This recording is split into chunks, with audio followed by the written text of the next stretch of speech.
Magandang umaga mga bata! Magandang umaga din po, ma'am. Bago tayo magsimula sa ating aralin, tayo muna ay manalangin. Sino ang gusto mag-volunteer ng ating panalangin? Okay, Gerald, pamunuan mo ang ating panalangin. Mga kapag-aral, tayo ay yumuko. Ipikit ang ating mga mata at manalangin sa ngalan ng Ama, Anak, Espiritu Santo. Amen. Panginoon, salamat po sa panibagong araw na ito. Gabayan niyo po kami sa aming pagkakasal. Bigyan niyo rin po kami ng talino at sipag upang matuto. Ingatan niyo rin po ang aming mga pamilya at guro. Maraming salamat po. Anak, Espiritu Santo. Amen. Bago kayo magsiupo, tignan niyo muna ang inyong silong ng mesa at upuan kung may kalat at kung wala naman, pwede na kayo magsiupo. Muli, magandang umaga mga bata! Magandang umaga din po, ma'am. Kamusta naman ang araw niyo ngayon? Kayo, maayos ba ang inyong pakiramdam o pagod ba kayo? Ma'am, maayos naman po ang aming pakiramdam. Mabuti dahil sa araw na ito, sisiguraduhin ko na meron na naman kayong matututunan na bago base sa ating tatalakayin mamaya. Bago ang lahat, mag-attendance check muna tayo. Sino ang lumiban sa ating klase? Meron bang lumiban? Wala po. Mabuti, narito kayong lahat. Bigyan naman natin ang ating mga sarili ng self-clap. Ngayon, may mga classroom rules tayo. Sabay-sabay natin basahin ang ibig sabihin ng paksa.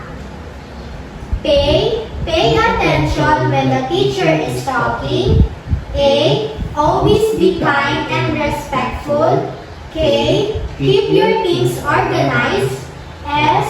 Speak politely and raise your hand before talking.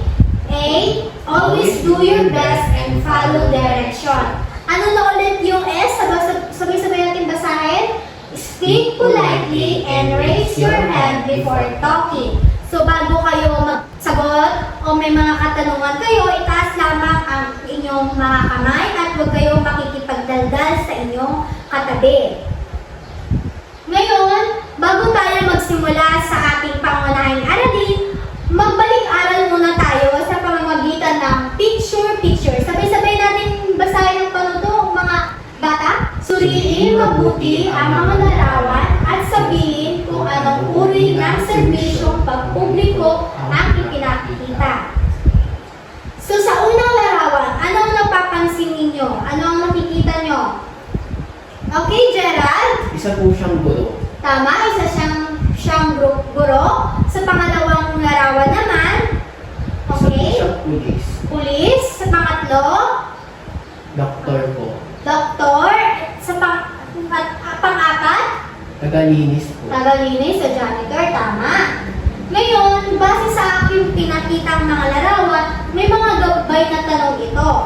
Ano-anong serbisyo ang pagpubliko ang nakikita mo sa mga larawan? Ano na ulit yung mga nakita nating mga nasa larawan? Okay, Gerald? Teacher, pulis, doktor, at tagalinis po. Tama. Teacher, guro, pulis, at tagalinis. Bakit kaya mahalaga ang mga serbisyong pagpubliko sa ating araw-araw na pamumuhay? Okay, Gerald? Mahalaga ito dahil tumutulong ito sa ating komunidad na maging maayos, ligtas, at maging tawa ang pamumuhay ng mga tao. Tama. Ano kaya sa tingin ninyo ang pinakamahalagang serbisyong pagpubliko na dapat unahin ng pamahalaan?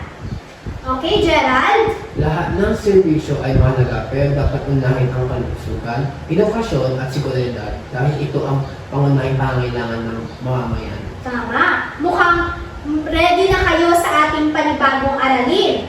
Ngayon, meron tayong picture-picture puzzle.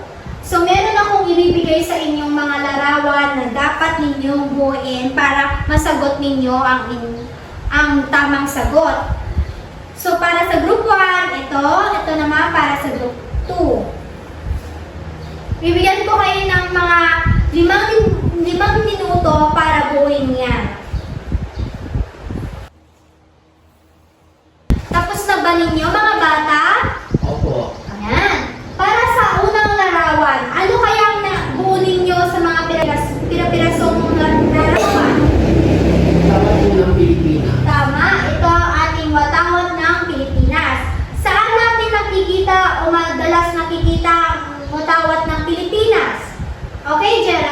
flag ceremony po. Flag ceremony. Magaling. Sa pangalawang larawan naman, o pangalawang grupo, anong inyong na buong larawan? Okay, Gerald? Ang lyrics po ng Lupang Hinirang. Tama, ito ang ating lupang hinirang. Saan natin ito laging naririnig? Okay, Gerald? Sa flag ceremony. Flag ceremony din. So, lagi ba kayo ay umaattend sa flag ceremony? Opo. Mabuti. Base sa aking mga pinakita o base sa inyong nabuong larawan, ano kayang tatalakayin natin ngayong araw? Okay, Gerald? Mga saglisag ng pagkakakilanlang Pilipino. Tama. Ang ating pag-aaralin ngayon ay mga sagisag ng pagkakilanlang Pilipino. Sa ating aralin ngayon, may mga layunin tayo. Sabay-sabay nating basahin na ipapaliwanag ang mga sagisag ng pagkakilanlang Pilipino. Pangalawa, na ipapakita ang paggalang at pagpapahalaga sa mga sagisag ng pagkakilanlang Pilipino. At pangatlo, naguguhit ng maayos at may tamang kulay ang mga pambansang simbolo. Ano nga ba ang pambansang simbolo? Sabay-sabay natin basahin. Ang pambansang simbolo ng Pilipinas ay sumasalalim sa kultura Kasaysayan. at pagkakilanlang pinambansa. So, ang mga simbolong ito ay napakahalaga sa atin dahil ito ay nagsisilbi pagkakilanlan natin bilang isang Pilipino. At nagsisilbi rin nating paalala sa atin kung saan tayo nagmula at nagsisilbi inspirasyon ito sa ating susunod na generation para malaman nila at mahalagahan at ipagmalaki ang ating bansa. Ano ang nakikita ninyo sa sa larawan na ito? Ano ito? Watawat po Okay. ng Pilipinas. Tama, ito ang ating watawat ng Pilipinas. Ang watawat ng Pilipinas ay isa sa mga mahalagang simbolo sa ating bansa. Ano kaya ang hugis ang ating watawat ng Pilipinas? Okay, Gerald? Panihaba po. Parehaba, tama. Sa bandang bahagi naman neto, sa bandang bahagi ng araw at bituin, tatlong bituin, ano kayang hugis neto? Okay, Gerald? Triangle po. Triangle o tatsulok, tama. Ang ibig sabihin ng tatsulok ay sabay-sabay natin basahin. Sumisimbolo sa katipunan ang unang pangkat ng mga Pilipinong lumalaban para sa ating kalayaan. Sa tatlong bituin naman, sino nakakaalam kung anong ibig sabihin niyan? Okay, Gerald? Luzon, Visayas, at Mindanao. Tama. Ito ang ating tatlong isla, ang Luzon, Visayas, at Mindanao. Ano naman kaya ang sinisimbolo sa araw? Sabay-sabay natin basahin. Sumisimbolo ito sa 8 lalawigang unang lumaban sa mga Espanyol. Ang 8 lalawigan na ito ay Maynila, Cavite, Bulacan, Pampanga, Nueva Ecija, Bataan, Laguna, at Batangas. So ilan na ang lalawigan ang sumisimbolo sa araw? Okay, Gerald? 8 po. Tama, 8. Anong mga ito? Maynila, Cavite, Bulacan, Pampanga, Nueva Ecija, Bataan, Laguna, at Batangas. So, tingnan niyo mabuti ang larawan na ito. Ano ang mga kulay na napapansin ninyo? Okay, Gerald? Bughaw, pula, at puti po. Tama. Ang mga kulay na ito ay may ibig sabihin din. Sabay-sabay natin basahin ang ibig sabihin ng bughaw. Sinisimbolo sa kayapaan, katotohanan, at katarungan. Sa pula naman, sumisimbolo sa pagkamakabayan at kagitingan. At sa puti naman, sumisimbolo sa kadilisayan at pagkapantay-pantay. Narito naman ang isang larawan. Kilala niyo ba kung sino ito? Okay, Gerald? Si Pangulong Emilio Aguinaldo po. Tama, siya si Emilio Aguinaldo. Alam niyo ba na si Emilio Aguinaldo ang nagdisenyo ng watawat ng Pilipinas. Ang ating watawat ng Pilipinas ay tinahi sa Hong Kong kasama sina Marcela Agoncillo, Lorenza Agoncillo at Delfina Herbosa Natividad. May mga sagisag tayo na may mga simbolo tayo na sagisag na itinatag ng mga batas natin. Ano kaya ang mga nakikita ninyo sa larawan? Okay, Gerald? Yung eagle po.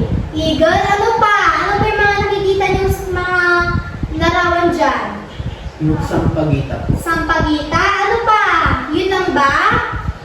Pati yung po yung puno. Oo, puno. Ano ito kaya? Okay? Nara. Nara. Ngayon, sabay-sabay naman nating basahin ang mga kahulugan ng bawat simbolo. Lupang hinirang. Ang lupang hinirang ang pambansang awit ng Pilipinas. Sinulat ito ni Juan Palma at nilapatan ng musika ni Julian Pinti. So, ano ang pambansang awit natin ulit? Lupang. Okay, Gerald? Lupang hinirang po. Lupang hinirang, magaling. Sino ang nagsulat ng lupang hinirang? Okay, Gerald? Si Juan Palma po. Juan Palma. At ang naglapat ng musika lamang ay si Julian Felipe o Julian Felipe. Ngayon naman, anong kayang ibig sabihin ng Pilipino? Ang pambansang wika ng Pilipinas ay wikang Pilipino. Ito ay dahil kay Pangulong Manuel L. Quezon na tinatawag na ama ng wikang pambansa. So, sino ang tinatawag ng ama ng wikang pambansa? Okay, Gerald? Si Pangulong Manuel L. Quezon po. Tama. Ano naman ang ating pambansang wika? Okay, Gerald? Pilipino po. Tama, Filipino. Ngayon naman, basahin naman natin ito. Ang South Sea Pearl o Philippine Pearl ang pambansang bias. Malaki, makinis at makintab na perlas na ito. Ginagamit ito sa paggawa ng alahas. Saan ba natin natatagpuan sa kadalasan ang Philippine Pearl? Sa Sa Karagatan po. karagatan. Magaling! Ngayon naman, basahin naman natin ang ibig sabihin ng sampagita. Sampagita ang pambansang bulaklak ng Pilipinas. Maliit, maputi, at mabango ito. Pwede itong gawing kwintas. Sino na nakakita ng sampagita? Okay? Oo, tama, magaling. Ngayon naman, saan nyo ba lagi nakikita o saan ba kayo lagi nakakabili ng sampagita? Okay, Gerald? Sa simbahan po. Sa simbahan. So, ibig bang sabihin niya, lagi kayo nagsisimba? Opo. Magaling, mabuti yan. Ngayon naman, sabay-sabay nating basahin ang ibig sabihin ng eagle. Ang Philippine Eagle o Haribon ang pambansang ibon ng Pilipinas. Ito ay isa sa mga pinakamalaking agila sa buong mundo. Ito ay makikita lamang sa Pilipinas. Sino na nakakita ng eagle? Lahat kayo, mabuti naman. Sunod naman, Mara. Ang pambansang puno ng Pilipinas. Ito ay isang matibay at malaking puno. Ginagamit ang kahoy nito sa paggawa ng mga bahay at muebles. May mga puno ba kayo nakakita? Sino na nakakita ng Nara dito? Wala pa? Wala pa. Minsan nakikita ito sa paligid lang natin na hindi nyo lang alam na Nara na pala ito. Next.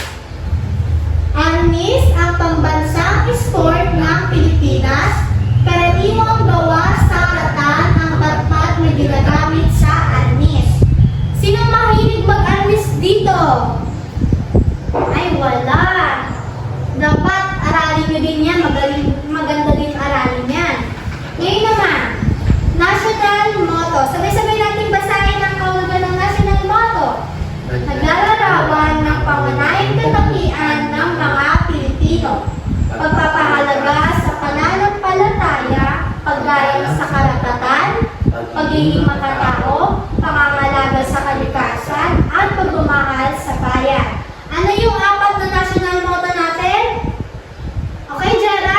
maka-Diyos, maka-tao, makabansa, at makaligtas. Tama.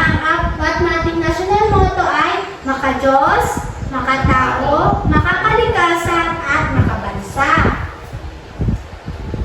Ngayon naman, may mga iba pa tayong sagisag na nababasa sa libro o naririnig sa ibang tao. Ngayon, tignan nyo ang unang larawan. Sino kaya ito? Nakilala nyo ba yan?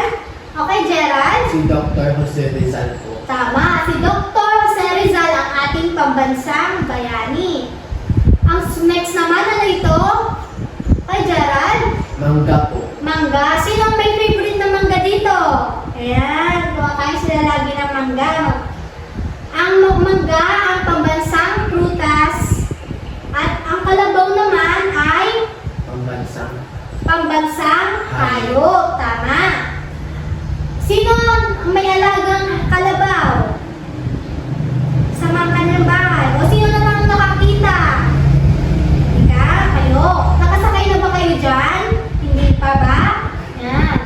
So, ang kalabaw ay pambansang hayop. Next naman, ano ito? Okay? Anahaw po. Tama. Ang anahaw ang ating pambansang dahon. Ngayon naman, meron pa. Next ay, okay, Gerald? Bangus po. Bangus. Nakakain na ba kayo ng bangus? Yes po. Yes, mabuti. Ang bangus naman ay ating pambansang isda. Next naman, parenyosa ang ating pambansang sayaw. At ang balot saya naman ang pambansang kasuotan ng mga kababaihan. At panghuli, ang balot Tagalog ang pambansang kasuotan ng mga lalaki. Ano na ulit yung pambansang isda natin? Okay, Gerald? Bangus po. Bangus. Ano naman ang ating pambansang sayaw? Karinyosa po. Oh, mabuti. So, lahat ba kayo nauunawaan ninyo ang ating aralin? Opo. Kung naunawaan ninyo, itaas ang kanang kamay at iwagayway. So, may bibigyan akong mga larawan sa inyo at ilalagay nyo lang dito kung kasama ba siya sa national symbol or pambansang sagisag natin. Dr. Jose Rizal. Next naman, ano yan? Sipa. Sipa. Ang sipa ay pambansang Lado. laro. Tama. Ang kalabaw ulit, ano ulit yun? Ang pambansang hayop po. Pambansang hayop. Mangga, ano yan? Pambansang prutas po. Pambansang tutas. At ang barong Tagalog at barong saya, ano yun? Pambansang damit po ng mga babae po lang. Tama, magagaling kayo. Ngayon, tigyan naman natin ang ating sarili ng perfect lab. 1, 2, 3. Perfect! Naunawaan ninyo ang ating aralin. May bibigyan ako sa inyong worksheet at kailangan na maki-cooperate kayo sa inyong mga kasama. So, hatiin ko kayo sa 4 na grupo. Ang kailangan nyo lang gawin ay magbigay ng mga salita na maaari ninyo may ugnay sa pagkakilanlang Pilipino. Para sa group 1, ito. Para sa group 2. Para sa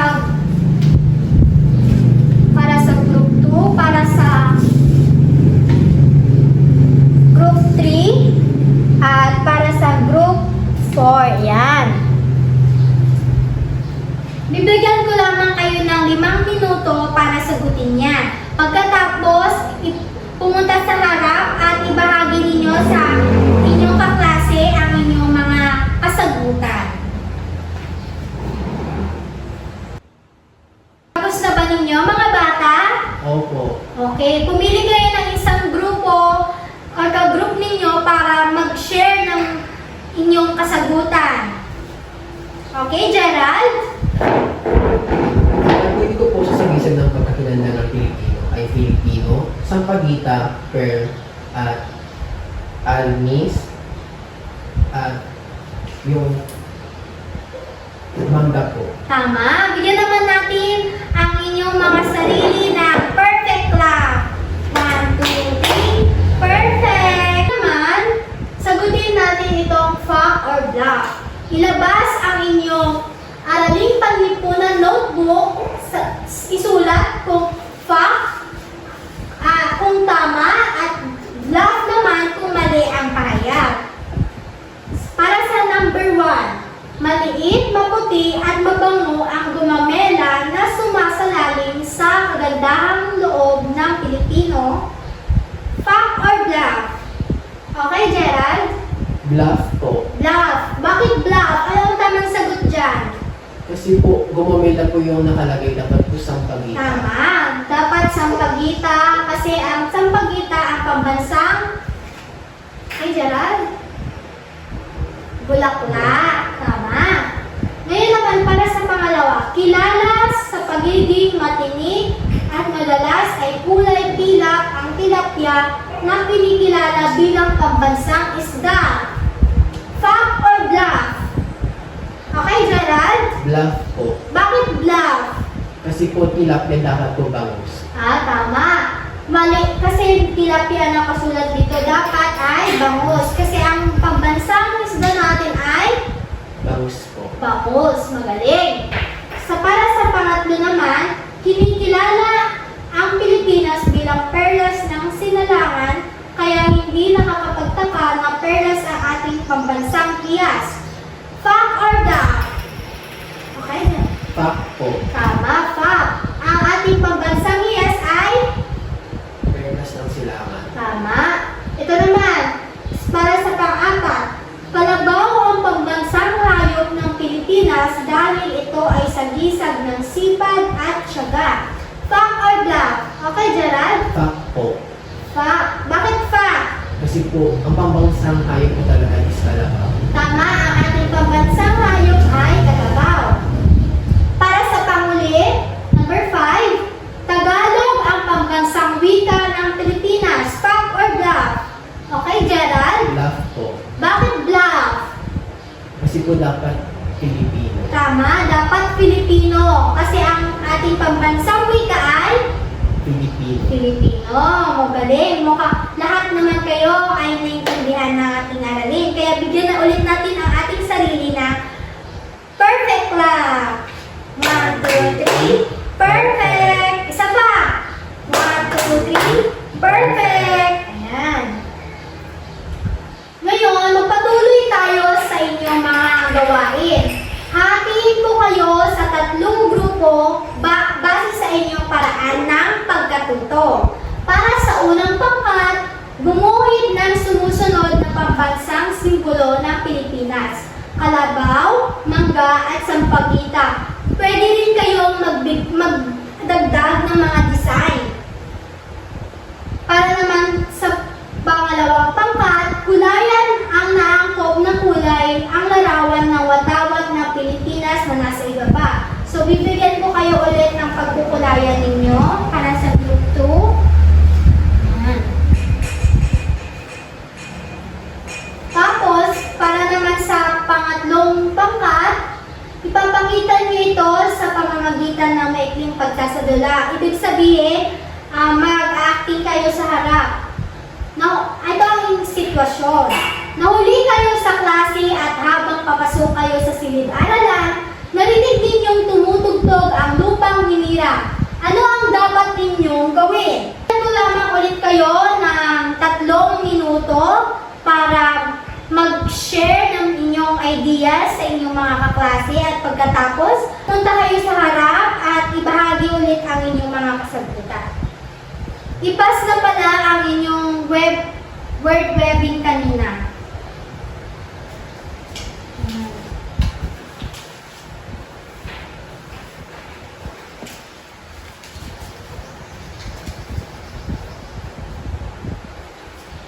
Tapos nyo na ba mga bata? Opo. Ngayon,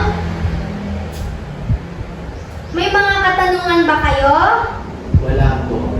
O reaction sa ating tinalakay? Wala. Wala? Kung wala, magbigay nga kayo ng isang halimbawa ng simbolo ng ating Pilipinas. Okay, Gerald? Kalabaw po. Kalabaw? Bakit kalabaw? Ipahayag mo nga kung bakit kalabaw ang iyong Kasi po ito ay sumisimbolo sa atin ng tiyaga at paghihirap sa ating bansa. Tama. Ngayon naman, magkakaroon kayo ng inyong pagsusulit. Sabay-sabay natin basahin. Basahin at unawain ng mabuti ang payag. Bilugan ang titik ng tamang sagot. So maglabas kayo ng malinis na buong papel at sagutin ang mga sumusunod. Tapos na ba mga bata? Opo. Ano ang pambansang ibon ng Pilipinas? A. Maya, B. Agila, C. Lawin, D. Haribon. Okay, Gerald? D. Halibon po. Tama. Ang pambansang ibon ay Haribon. Pangalawang katanungan. Ano ang pambansang sayaw ng Pilipinas? A. Tinikling, B. Karenyosa, C. Maglalatik, D. Pandambo sa ilaw. B po. Karinyosa. Tama, Karenyosa ang ating pambansang sayaw. Para sa pangatlo, ano ang pambansang laro ng Pilipinas? A. Basketball, B. Sipa, C. Chess, D. Soccer. Kay Gerald? Sipa po. Ano? Ano sagot? Sipa. D. Sipa, tama. Para sa pang-apat na katanungan, ano ang ibig sabihin ng tatlong bituin sa watawat ng Pilipinas? A. Tatlong isla ng Luzon, Visayas at Mindanao. B. Ang tatlong bayani ng bansa. C. Ang tatlong kulay ng watawat. D. Ang tatlong panahon sa kasaysayan ng Pilipinas. Okay, Gerald? A po. Ang tatlong isla ng Luzon ay Visayas at Mindanao. Tama. Ang tamang sagot ay A. Luzon, Visayas at Mindanao. Panghuli naman, ano ang pambansang kasuotan ng mga kalalakihan sa Pilipinas? A. Barong Tagalog, B. Barong Saya, C. Kimono, D. Terno. A Okay, po. Gerald? Ang Tagalog. Barong Tagalog. Bakit hindi ang sagot ang Barong Saya? Ano yung Barong Saya ulit? Kasi po sa pambabae po yan. Tama, sa pambabae. Ngayon naman, magkakaroon kayo ng takdang aralin. Ilabas ulit ang inyong araling palipunan notebook at kumpirhin ito. Pero bago ang lahat, sabay-sabay nating basahin ang panuto. Gumupit ang 5 paborito ninyo sa gisag ng Pilipinas mula sa lumang magazine, dyaryo o anumang pahayagan. Maaaring gumamit din ng mga nakaprint na larawan mula sa internet kung walang magagamit na magazine o dyaryo.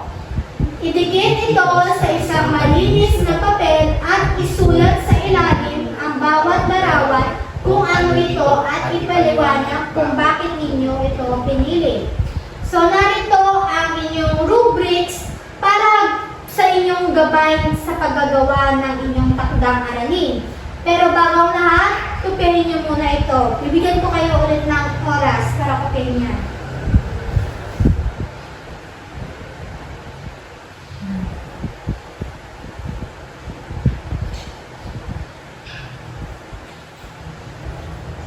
Tapos na ba ninyo mga bata? Opo. Kung tapos na, ang inyong mga gamit ay itago sa loob ng inyong bag. Tignan ang inyong ilalim ng mesa at upuan kung may kalat. Kung wala naman, pwede na kayo tayo.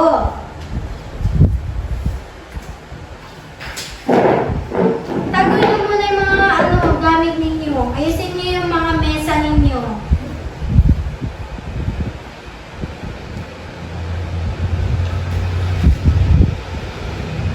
Tapos na ba? Opo. Ngayon, dahil tapos na tayo sa aralin, alam niyo ba yung kantang Paalam na sa'yo?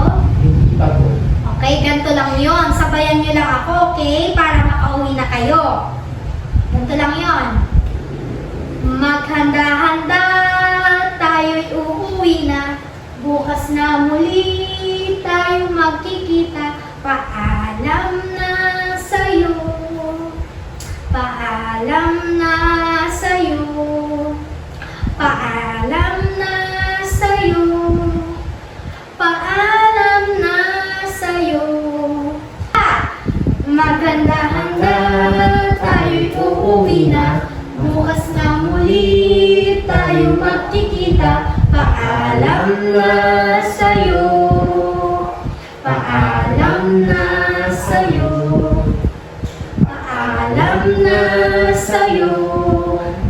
Paalam na sa'yo. Mga bata, itaas ang kanang kamay at iwagawa-gayway. Paalam mga bata. Paalam na po, Binibining Juliana.